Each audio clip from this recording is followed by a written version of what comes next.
नमस्कार दोस्तों, आप सभी का स्वागत है हमारे YouTube चैनल PLS पर। आशा करता हूँ कि आप सब स्वस्थ होंगे, मस्त होंगे और ज़बरदस्त होंगे। अगर आप किसी भी एग्ज़ाम की तैयारी कर रहे हैं तो करंट अफेयर का जो टॉपिक होता है वो बहुत ज़्यादा इम्पोर्टेंट हो जाता है।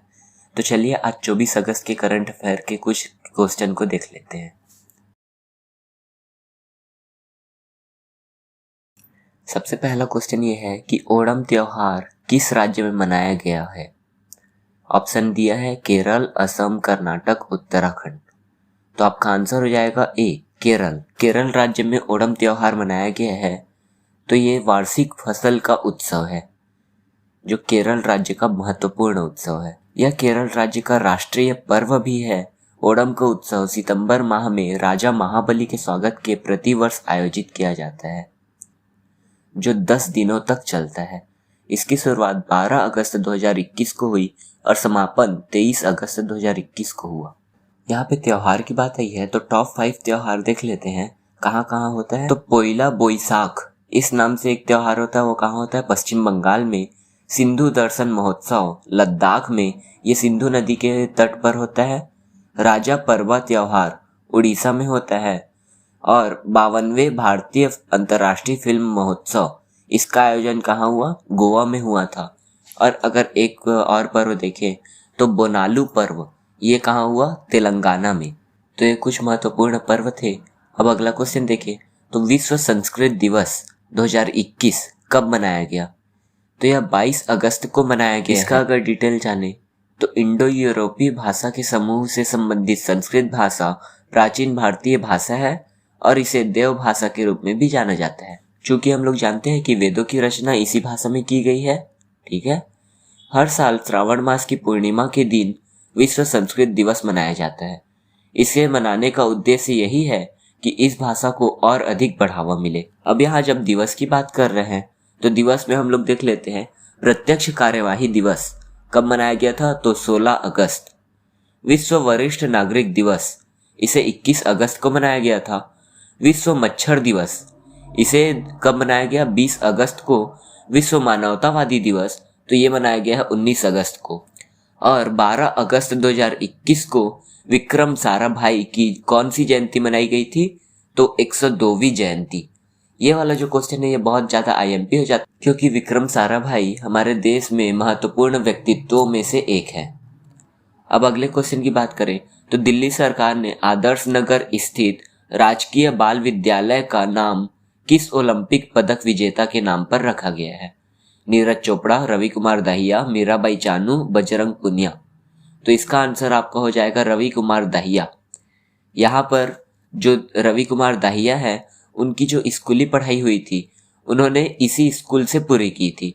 और उनका अगर करंट न्यूज़ देखें तो ओलंपिक वाले वीडियो में मैंने बताया था कि टोक्यो ओलंपिक 2020 में भारतीय पहलवान रवि कुमार दहिया ने पुरुषों के 57 किलोग्राम भार वर्ग में सिल्वर मेडल जीता है। अब दिल्ली की बात कर रहे हैं तो इसको हम लोग देख लेते हैं कि दिल्ली जो शहर है उसकी स्थापना किसने की थी। तो इसमें तोमर वंश का शासन था और तोमर वंश के अनंग पाल इस नाम के शासक ने दिल्ली की स्थापना की थी।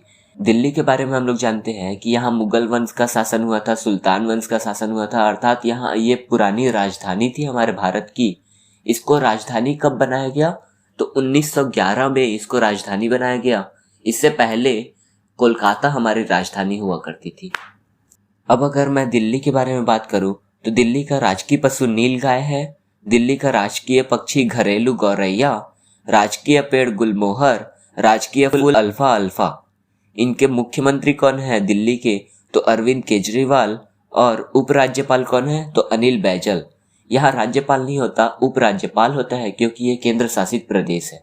दिल्ली के बारे में कुछ फैक्ट जान ले तो यहाँ की पहली महिला शासिका कौन थी? तो रजिया सुल्तान थी। यहाँ प्रमुख स्टेडियम कौन कौन से हैं? Jawaharlal Nehru stadium, Shivaji stadium, Arun Jaitley stadium, Ambedkar stadium, major Dhyanchand national stadium. मैं बात करूँ समाधि स्थल की तो समाधि स्थल किनके किनके हैं? जवाहरलाल नेहरू जी का है जिसे शांति वन के नाम से जाना जाता है। यहाँ महात्मा गांधी का भी समाधि स्थल है जिसे राजघाट बोला जाता है। लाल बहादुर शास्त्री का समाधि स्थल विजय घाट के नाम से प्रचलित है। राजीव गांधी का समाधि स्थल वीर भूमि के नाम से।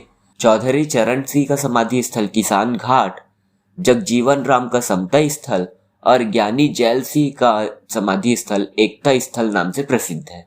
अब अगर बात करें कि दिल्ली किसका किसका मुख्यालय है, तो जो DRDO होता है, रक्षा अनुसंधान एवं विकास संगठन, तो defence research and development organisation, इसका मुख्यालय आपका दिल्ली में है। पंजाब नेशनल बैंक, इसका भी मुख्यालय दिल्ली में है। भारतीय सेना, भारतीय वायुसेना और भारतीय नौसेना, इन तीनों का भी मुख्यालय दिल्ली में ही है। अब इसके बाद अगले क्वेश्चन की ओर बढ़ते हैं। तो भारत ने किस देश के साथ AK-103 राइफल खरीदने के लिए समझौता किया है? तो ऑप्शन दिया है चीन, अमेरिका, इजराइल और रूस। तो आंसर हो जाएगा रूस। रूस के साथ भारत ने समझौता किया है कि AK-103 राइफल खरीदेंगे। यहाँ पे रूस की बात आई तो रूस के बारे में हम लोग जान लेते। रूस जो है वो यूरोप और एशिया महाद्वीप में स्थित है। रूस की राजधानी क्या है? तो मास्को। रूस की मुद्रा रूबल। रूस के राष्ट्रपति व्लादिमीर पुतिन है।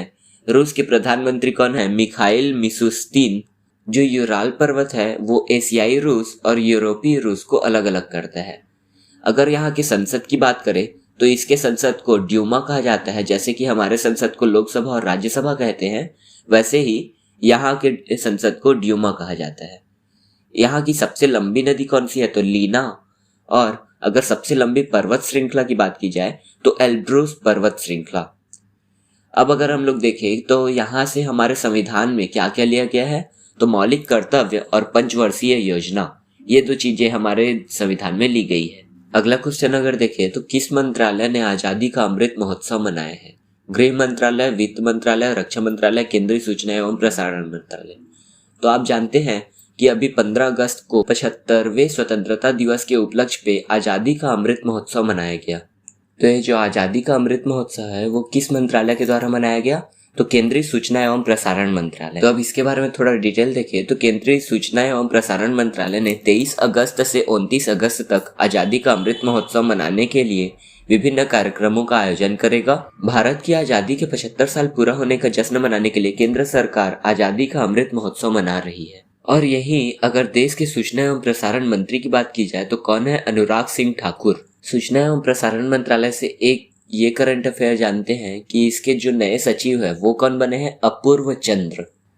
अब यहाँ पे जो सचिव की नियुक्ति हुई है उसके बारे में बात कर रहे हैं। तो नियुक्ति में और देख लेते हैं कि मणिपुर के नए राज्यपाल किन्हें नियुक्त किया गया है?